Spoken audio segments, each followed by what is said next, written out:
सुप्रभात बच्चों। Online class में आपका स्वागत है। मैं Neeta Chaudhary Fortune International school से। तो बच्चों, हमने प्रेमचंद के जीवन परिचय और के बारे में पढ़ा।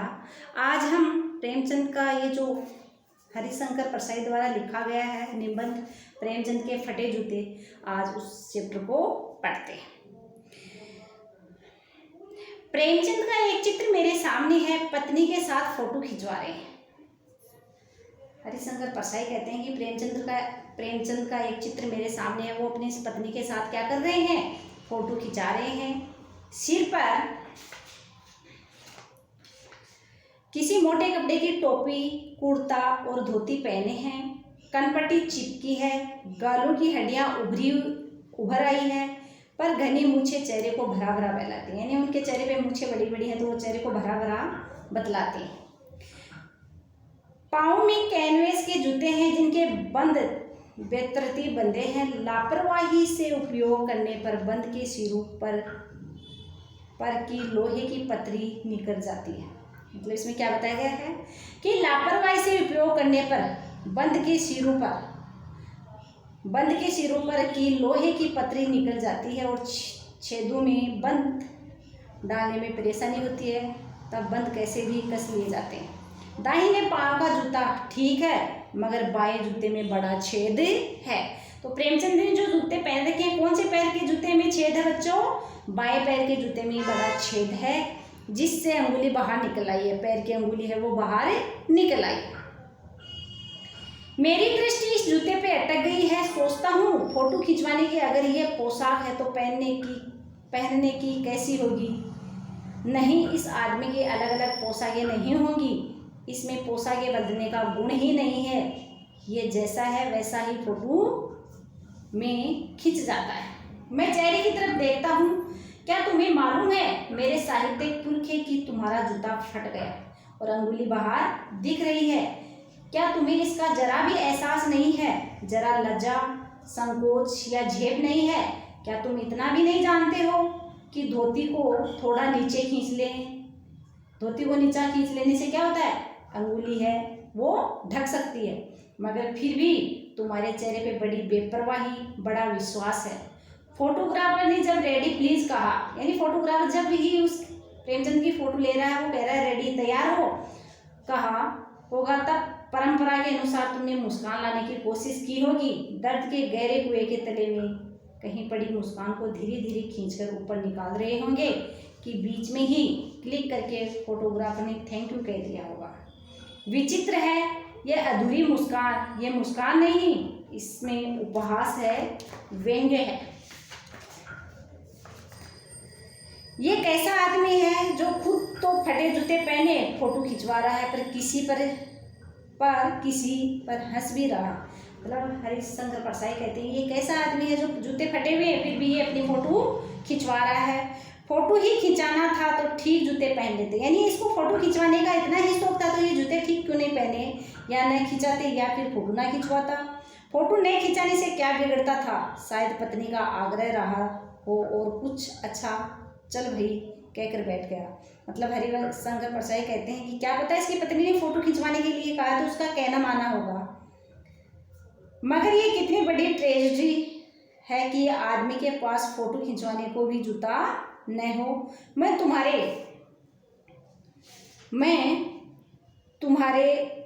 इस फोटो को देखते देखते तुम्हारे क्लेश को अपने भीतर महसूस करके जैसे रो पड़ता हूँ, यानी तुम्हारे इस दुख को मैं अपने मन में महसूस करता हूँ, मगर तुम्हारी आंखों का ये तीखा दर्द भरा व्यंग्य मुझे एकदम रोक देता है। तुम फोटो का महत्व नहीं समझते होते तो किसी से फोटो खिंचवाने के लिए जूते मांग लेते। अब इसमें लेकर कह रहा है प्रेमचंद से कि आप फोटो खिंचवाने का महत्व नहीं समझते हो। अगर आपको फोटो खिंचवाने के महत्व के बारे में पता होता है कि कैसे फोटो खिंचवाई जाती है, तो आप ये छेद निकला हुआ जूता नहीं पहनते, बल्कि फोटो खिंचवाने के लिए किसी और के जूते मांग लेते। लोग तो मांगे की कोट से वर दिखाई करते हैं और मांगे की मोटर से बारात निकालते हैं। फोटो खिंचवाने के लिए तो बीबी तक मांग ली जाती है, तुमने जूते ही मांगने नहीं बने। मतलब लेखक ये कह रहा है कि लोग किसी के फोटो खिंचवाने के लिए किसी की मोटर गाड़ी मांग लेते हैं, कोट मांग लेते हैं, किसी की बीवी के साथ फोटो खिंचवाने के लिए कह देते हैं, लेकिन तुमने तो जूते भी नहीं मांगे। तुम फोटो का महत्व नहीं जानते हो। लोग तो इत्र चुपड़ कर फोटो खिंचवाते हैं। अब लोग क्या कर, इसमें लेखक कहता है कि लोग तो इत्र यानी स्प्रे डाल करके फोटो खिंचवाते हैं। वो ये सोचते हैं कि ये डालकर फोटो खिंचवाएंगे, क्या पता फोटो में भी खुशबू आ जाए इसकी, जिससे फोटो में खुशबू आ जाए। गंदे से गंदे आदमी की फोटो भी खुशबू देती है। टोपी 8 आने में मिल जाती है और जूते उस जमाने में 5 रुपये में कम, 5 रुपये से कम में क्या मिलते होंगे। जूता हमेशा टोपी से कीमती रहा है, यानी जूते के पैसे टोपी से ज़्यादा लगे हैं। अब तो जूते की कीमत और भी बढ़ गई है और एक जूते में 25 टोपियाँ न्योछावर होती हैं, यानी एक जूता ले लो और 25 टोपियाँ आ जाती हैं। तुम भी जूते और टोपी की आनुपातिक मूल्य के मारे हुए थे। ये विडंबना मुझे इतनी तीव्रता से पहले कभी नहीं चुभी जितनी आज चुभ रही है। जब मैं तुम्हारा फटा जूता देख रहा हूँ। तुम महान कथाकार, उपन्यास सम्राट, युग प्रवर्तक जाने क्या क्या कहलाते थे, मगर फोटो में भी तुम्हारा जूता फटा हुआ है। मेरा जूता भी कोई अच्छा नहीं है। यूँ ऊपर से अच्छा दिखता है, अंगुली बाहर नहीं निकलती है, पर अंगूठे के नीचे तला फटा हुआ है। लेकर कह रहा है कि मेरा जूता है वो भी है, दिखने में सही दिख रहा है, लेकिन मेरे वाला जूता भी क्या है, अंगूठे के नीचे तलवा होता है ना नीचे का भाग, वो फटा हुआ है। अंगूठा जमीन से घिसता है और पैनी मिट्टी में कभी रगड़ खाकर लहू लुहान हो जाता है। और पैनी मिट्टी में यानी कभी क्या हो जाता है, अंगूठे के खून आ जाता है। पूरा तला गिर जाएगा, पूरा पंजा छिल जाएगा, मगर अंगुली बाहर नहीं दिखेगी। तुम्हारी अंगुली दिखती है पर पाँव सुरक्षित है। मेरी अंगुली ढकी है पर पंजा नीचे से घिस रहा है। तुम पर्दे का महत्व नहीं जानते, हम पर्दे तरफ कुर्बानियां हो रहे हैं। तुम फटा जूता बड़े ठाठ से पहने हो, मैं ऐसे नहीं पहन सकता। फोटो तो जिंदगी भर इस तरह नहीं खिंचवाऊंगा, चाहे कोई जीवनी बिना फोटो की ही छाप दे। तुम्हारी इस व्यंग्य मुस्कान मेरे हौसले पस्त कर देती है। क्या मतलब है इसका? कौन सी मुस्कान है ये? क्या होरी का गोदान हो गया है? क्या पूस की रात में नीलगाय हल्कू का खेत चर गई है? क्या सुजान भगत का लड़का मर गया है क्योंकि डॉक्टर क्लब छोड़कर नहीं आ सकते? नहीं, मुझे लगता है माधो औरत के कफन के चंदे की शराब पी गया है, वही मुस्कान मालूम होती है। मैं तुम्हारा जूता फिर देखता हूँ कैसे फट गया है। ये मेरी जनता के लेखक क्या बहुत चक्कर काटते रहे? क्या बनिए के तगादे से बचने के लिए मील 2 मील का चक्कर लगाते घर लौटते हो? मतलब लेखक ये कह रहा है कि आप ज़्यादा पैदल चलते हो क्या, जिसके कारण आपका जूता फट गया है। चक्कर लगाने से जूता फटता नहीं है, घिस जाता है। कुंभन दास का जूता भी फतेहपुर सीकरी जाने आने में घिस गया था। उसे बड़ा पछतावा हुआ। उसने कहा, आवत जात पहनिया घिस गई बिसरे गयो हरि नाम। और ऐसे बुलाकर देने वाले के लिए कहा, जिनके देखे दुख उपजत तिनको करबो पैर सलाम। चलने से जूता घिसता है, फटता नहीं है। तुम्हारा जूता कैसे फट गया? लेखक है प्रेमचंद से कहता है कि चलने से तो जूता घसता है, आपका जूता फट कैसे गया? मुझे लगता है तुम किसी सख्त चीज को ठोकर मारते रहे हो, यानी कोई सख्त चीज हो, कठोर चीज हो, उसको आपने अपने पैर से ठोकर मारी होगी। कोई चीज को परत पर परत सदियों में जम गई है, उसे शायद तुमने ठोकर मार मार कर अपना जूता फाड़ दिया है। कोई टीला जो रास्ते पर खड़ा हो गया है, उस पर तुमने अपना जूता आजमाया होगा। तुम उसे बचाकर उसके बगल से भी तो निकल सकते हो। टीलों से समझौता भी हो जाता। सभी नदियाँ पहाड़ थोड़े ही फोड़ती हैं, कोई रास्ता बदलकर घूम कर भी तो चली जाती है। तुम समझौता कर नहीं सके। क्या तुम्हारी भी वही कमजोरी थी जो होरी को ले डूबी? वही नेम धर्म वाली कमजोरी। नेम धर्म उसकी भी जंजीर थी, मगर तुम जिस तरह मुस्कुरा रहे हो उससे लगता है शायद नेम धर्म तुम्हारा बंधन नहीं था, तुम्हारी मुक्ति थी।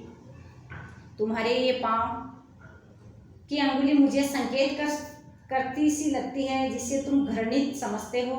उसकी तरफ हाथ की नहीं, पाँव की अंगुली से इशारा करते हो। तुम क्या उसकी तरफ इशारा कर रहे हो जिसे ठोकर मारते मारते तुमने जूता फाड़ लिया? मैं समझता हूँ, तुम्हारी अंगुली का इशारा भी समझता हूँ और ये व्यंग्य मुस्कान भी समझता हूँ। तुम मुझ पर या हम सभी पर हंस रहे हो। उन पर जो अंगुली छिपाए और तलवा छिपाए चल रहे हैं, उन पर जो टीले को बरकाकर बाजू से निकल रहे हैं। तुम कह रहे हो मैंने तो ठोकर मार मार कर जूता फाड़ लिया है, अंगुली बाहर निकल आई है पर हाथ बच रहा है और मैं चलता रहा। अंगुली बाहर निकल आई है पर पाँव बचता रहा और मैं चलता रहा। हाथ नहीं जो पाँव बच रहा है और मैं चलता रहा। मगर तुम अंगुली को ढांकने की चिंता में तलवे का नाश कर रहे हो। तुम चलोगे कैसे? मैं समझता हूँ, मैं तुम्हारे फटे जूते की बात समझता हूँ, अंगुली का इशारा समझता हूँ और तुम्हारी व्यंग्य मुस्कान भी समझता हूँ। यानी इसमें ये बताया गया है कि प्रेमचंद ने जीवन भर अभावों और सामाजिक कुरीतियों के विरुद्ध संघर्ष किया है, कष्ट सहे हैं, उपेक्षा सही है, लेकिन उन्होंने नीति और लेखक धर्म का परित्याग नहीं किया है। ये आचरण नियम धर्म का पालन था। यह उनकी कमजोरी नहीं थी, ये तो उनकी आंतरिक दृष्टता का प्रमाण था।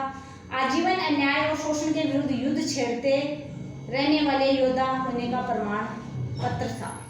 मतलब इसमें यह बताया गया है कि लेखक के सामने प्रेमचंद की फोटो में एक व्यंग्य भरी मुस्कान है। लेखक जानता है कि प्रेमचंद का जीवन कष्टों और संघर्षों में बीता है, फिर भी वह इतने जिंदा दिल इंसान हैं कि किसी स्थिति में व्यंग्य से मुस्कुरा सकते हैं। प्रेमचंद की ये जिंदा दिली लेखक के हौसले पस्त करती है और लेखक कभी मन में उतना जिंदा दिल नहीं हो पाता है। यानी इसमें ये बताया गया है कि प्रेमचंद जैसे महान साहित्यकार की दुर्दशा पे व्यंग्य किया गया है। टोपी को ही सिर पर रखा जाता है, जूते को नहीं। किंतु जिस प्रकार समाज में टोपी की अपेक्षा जूते की कीमत अधिक लगाई जाती है, उसी प्रकार गुणी व्यक्ति की अपेक्षा संपन्न व्यक्ति को अधिक महत्व दिया जाता है। महान साहित्यकार होते हुए भी प्रेमचंद धनी संपन्न लोगों की तुलना में कम सुविधाएं जुटा सके। तो ये